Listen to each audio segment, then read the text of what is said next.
근데 말을 다 안 해서 그러지 너 어머니가 시어머니가 상당히 치밀해. 이 아이가 몇 시에 일어나고 몇 시에 잠을 들고 아침에 뭘 먹었고 점심 때 뭘 먹었고 저녁 때 네가 밥을 차려주는지 어떻게 하는지 이 모든 거를 다 치밀하게 본단 말이야. 다른 사람도 아니고 부부 간에 며느리와 잠자리 하는 그런 걸 왜 확인을 하지? 되게 엄청 좀 더러운 거 아닌가? 복구가 안 되는데. 복구를 할 수 있는 부분이 아닌데 뭐 하면 너네.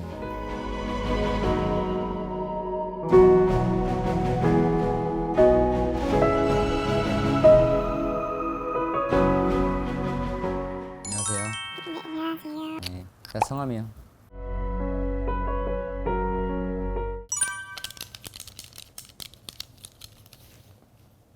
결혼했고요. 네, 네, 남편 사진 한번 봅시다.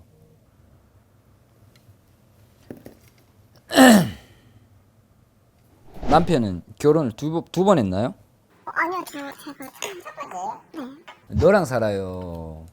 아니면 당신 시엄마랑 살아요? 시어머니랑 지금 거의 같이 살다시피 해가지고 시엄마랑 결혼했어요? 당신이랑 결혼했어요? 저랑 결혼했죠. 당신이랑 결혼했죠, 그죠? 시어머니가 마누라인 거 마냥 아내인 거 마냥 그러죠? 이거 너 살기 힘들 텐데 이러면 여기 찾아온 것도 시어머니랑 갈등이 좀 많이 심해가지고 첫 번째로 제가 결론부터 먼저 드릴게요. 갈등은 해결되지 않습니다. 바꿀 수 없는 현실이고요. 쉽게 얘기해서 그냥 아들을 그냥 아들에 대한 집착, 아들을 떠나서 진짜 정말 남편인 거 마냥 부모라고 하면은 새끼한테 그렇게 할 수 있지만 본인이 감당하기에는 너무 힘들 것 같아요. 맞아요. 이게 모든 게 사사건건 모든 게 다 개입이 된단 말이죠. 심지어는 엄마는 지금 시어머니는 신랑이 지금 돈을 벌어와서 네가 쓰고 있는 생활비 이조차도 네가 너무 미운 거야. 본인이 시어머니랑 얘기를 합니까? 대화를 나눕니까? 거의 안 해요. 좀 많이 안 좋아가지고. 그렇다고 해서 당신도 그렇게 좋은 성격은 아니잖아, 그치? 네. 너도 네가 할 말은 하고 잘못된 건 잘못됐습니다라고 얘기하는 성격이라서 더군다나 더 안 맞는 거야. 차라리 근데 이 성격이 나. 막 무조건 죄송합니다 잘못했습니다 이래버리면 평생을 진짜 올가미에 이렇게 쌓인 듯이 살아가야 되는데 이거 시아버지 안 계시죠? 네, 돌아가셨어요. 그러니까 더 심하네. 아, 근데 예전에는 그래도 이 정도는 아니었는데 이간질도 너무 많이 하고 너무 저를 나쁜 사람으로 몰아가니까. 복구가 안 되는데. 복구를 할 수 있는 부분이 아닌데 뭐 하면 너네. 아무리 신랑이 좋다 하더라도 아무리 내 남편이 좋다 하더라도 못 사는 건 못 살아요. 왜 그런가 하면 잠도 같이 자나요 혹시? 그러니까 시댁 가서 자요 남편이. 뭐 저랑 붙어있는 꼴을 못 보세요. 근데 남편이 좀 중간에서 역할을 잘 해줘야 되는 건 맞아요. 와이프도 있으니까 이렇게 해야 됩니다라는 그런 중간 역할이 돼야 되는데 신랑은 중간 역할을 전혀 못해요. 어떻게 보면 뭐 마마보이라고도 할 수 있는데 자기 부모님을 사랑하고 좋아하는 거는 어쩔 수는 없겠지만 어머니가 아이 때부터 이렇게 키웠단 말이지. 근데 너 결혼하면서 마찰이 상당히 많았었거든. 결혼하기 전부터. 저희가 좀 빨리 결혼을 하게 됐거든요. 아기가 생겨가지고. 만난 지 한 6개월 정도 있다가 결혼을 했는데 그때부터 반대가 너무 심했어요. 처음부터. 그때부터 네가 알아서 해야지. 너 지금 이제 어떡할 거야. 근데 남편이랑은 또 사이가 제가 너무 좋아서. 그런 거야. 뭐 예를 들어서 이제 무당이 할 수 있는 건 인간적인 부분이 무당이 할 수 있는 부분은 아니에요. 뭐 신적인 부분이라든지 조상적인 부분이라든지 이게 엉켜 있으면 무당이 이제 손을 대고 이제 뜯어내고 갈라놓고 하는 건데 그런 부분이 전혀 없다라는 거예요. 이분은 이제 아이가 태어날 때부터 이랬던 거예요. 학창 시절에도 친구들과 여자친구를 만나도 이렇게 계속 굴었단 말이죠. 근데 이 아이는 어릴 적부터 그렇게 했기 때문에 또 익숙해진 거야. 그러니까 지금도 얘는 뭐 아무렇지도 않은 거야. 막말로 얘기할까? 너희 시엄마 명 엄청 많이 남았어. 엄청 길어. 그러면 앞으로 너는 이제 30년, 40년을 또 이렇게 살아야 된다는 거야. 우리 엄마 좋아하는데 왜요? 이러면 내가 할 말은 또 없어.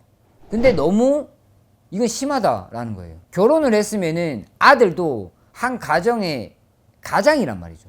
책임을 져야 되는 그런 의무가 있고 책임감이 있어야 되는데 이거를 그냥 다 빼버리는 거예요. 왜?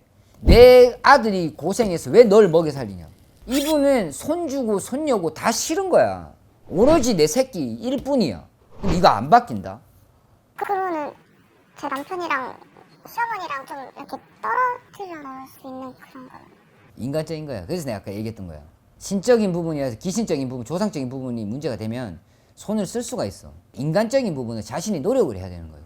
신랑의 역할이 가장 중요한 거예요. 신랑의 역할이. 그럼 너는 신랑을 붙들고 진지하게 얘기해야 돼. 그럼 난 너한테 조언을 해줄 수 있는 상황밖에 안 되는 거야. 신랑한테 붙들고 얘기하는 거야. 이런데 나 사실 힘들다. 근데 나쁘게는 얘기하지 말고 솔직히 이간질을 한다. 이거는 얘기할 필요가 있어. 그러면 신랑이 그걸 인지하고 신랑이 중간에서 중간 역할을 잘 해야 된다. 하지 못하면은 넌 안 된다. 넌 못 산다. 절대. 그거를 신랑이 얘기를 해봐. 근데 신랑이 왜? 우리 엄마인데 이건 네가 이해해야 되는 거 아니야? 이거는 내가 무당이라서 그런 게 아니고 그 누구한테 얘기해도 이해 못해. 매일 엄마한테 같이 자야 돼. 엄마가 전화하면 쪼르르 가야 돼. 회사에서도 뭐 예를 들어 조퇴를 해. 엄마 병원 가야 되는데 병원도 뭐 별다른 것도 아니야. 뭐 감기야. 감기 몸살이야. 효자지. 누가 보면 효자지. 근데 이게 너무 하다라는 거야. 가장의 역할을 아예 못 해버리게 아들 역할만 하게 만들어버리는 거지. 이렇게 되면은 경제권도 다 빼서 막말로 심지어 어떤 말까지 하는지 얘기해줄까? 기저값이 왜 이렇게 많이 나왔어? 분유값이 왜 이렇게 많아? 아이 의식주 부분인데 그거를 가지고 말을 한다? 이건 아니지. 다른 사람도 아니고 같은 피가 그렇게 한다라는 것 자체가 나 같으면 살지 못하지만 그래도 마지막 발악은 해봐라. 신랑한테 던지고 신랑이 해결할 수 있게 너는 뒤로 빠져야 된다. 네가 시부모한테 얘기를 해봤자 의미는 없다. 근데 말을 다 안 해서 그러지 너 어머니가 시어머니가 상당히 치밀해. 이 아이가 몇 시에 일어나고 몇 시에 잠을 들고 아침에 뭘 먹었고 점심 때 뭘 먹었고 저녁 때 네가 밥을 차려주는지 어떻게 하는지 이 모든 거를 다 치밀하게 본단 말이야. 다른 사람도 아니고 부부 간에 며느리와 잠자리 하는 그런 걸 왜 확인을 하지? 되게 엄청 좀 더러운 거 아닌가? 맞아요.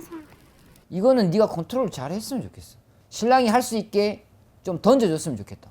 그 방법밖에 없어. 나머지 방법을 쓸 수가 없어. 너 절대 못 이겨. 싸우지 마. 그리고 엄마가 우선이야. 어머니가. 얘는 우리 엄마한테 이렇게 할 수가 있어? 이렇게 하면서 정이 떨어지고 재수가 없어지고 막 이래 되는 거야.